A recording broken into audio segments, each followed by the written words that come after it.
Assalamualaikum warahmatullahi wabarakatuh dan salam sejahtera kepada semua anak-anak fikir mutiara. Khabar semua pada hari ini. Hari ini kita akan masuk tajuk baru unit 2 haiwan. Okey, tumpuan kepada tajuk 2.1 penjagaan haiwan ternakan.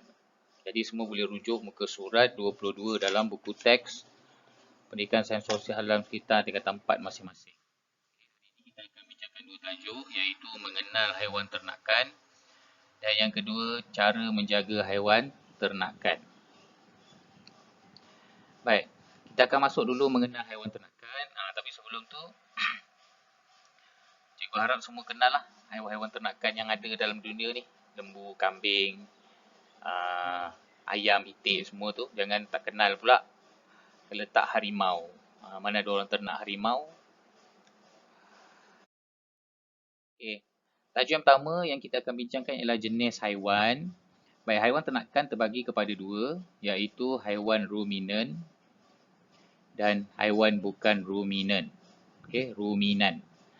Okey, apa dia haiwan ruminan ni?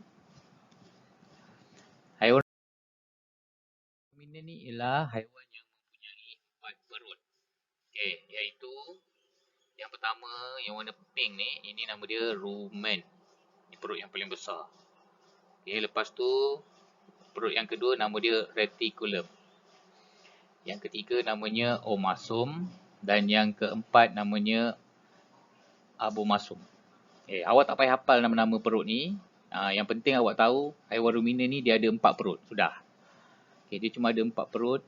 Kenapa dia ada 4 perut? Sebab haiwan ruminan ni ialah kebanyakannya haiwan yang makan rumput.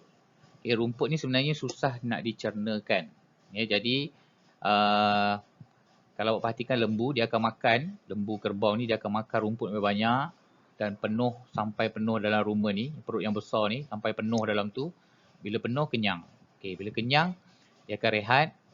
Dalam masa rehat tu, apa yang dia dah makan dalam rumah ni dia akan keluarkan balik ke mulut untuk dikunyah sehingga hancur. Dikunyah sehingga hancur.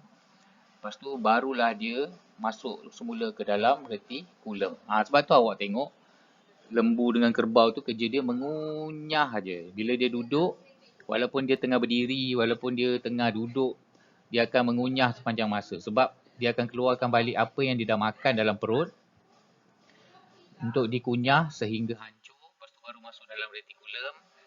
Kemudian dah hancur lagi, baru masuk dalam omasum, seterusnya ke abomasum dan terus ke usus. Bagai usus ni dan dibuang sebagai najis. Itu dia haiwan ruminan. Maksudnya dia ada 4 perut untuk memproses semua makanan-makanan dia. Okey, boleh faham? Senang cerita ruminan ni haiwan yang ada 4 perut. Okey, haiwan yang bukan ruminan pula maksudnya haiwan ni dia tak ada 4 perut. Dia mungkin ada 1 perut saja. Contohnya seperti ayam. Dia makan-makan, proses dan terus buang. Okey, itik, burung puyuh, arnab. Arnab walaupun dia berkaki 4 tapi dia punya sistem pencernaan dia bukan macam lembu. Dia bukan ada 4 perut, dia cuma ada 1 perut je. Ikan pun sama juga, dia tak ada 4 perut, dia maknanya dia cuma ada 1 perut, makan dan terus buang. Itu dia beza haiwan ruminan dan haiwan bukan ruminan. Jadi saya harap boleh bezakanlah. Haiwan ruminan macam lembu, kambing, kerbau, rusa dan sebagainya yang berkaki 4 tu yang makan rumput. Haiwan bukan ruminan selain daripada itu, ayam, itik, ikan, arnab, itu dia, burung, unta dan sebagainya. Dah boleh jelas? Boleh jelas, kita pergi kepada tajuk yang kedua. Itu cara penjagaan haiwan ternakan. Untuk menjaga haiwan ternakan, ada 4 perkara yang penting. Yang pertama sekali, tempat tinggal. Tempat tinggal haiwan ternakan kita tu, kat mana kita nak ternak dia. Sama ada di reban, di kandang, di kolam dan sebagainya.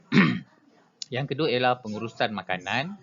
Bila kita ternak, kita mesti bagi makanan. Kalau kita tak bagi makan, itu bukannya cara ternak yang baik lah. Sebab bila kita ternak, kita nak bagi dia gemuk, bagi dia sihat untuk kita jual.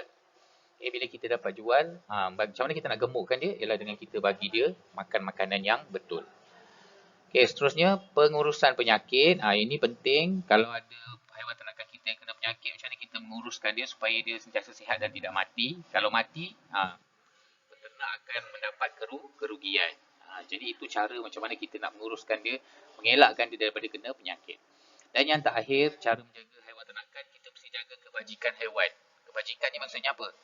Kita jangan dera dia, kita kena pastikan semua keperluan dia cukup, tempat makan dia, dia punya apa ni, dia punya ubat-ubatan yang sentiasa ada, okay? Ada tempat berlindung yang baik. Itu maksudnya kebajikan dia lah.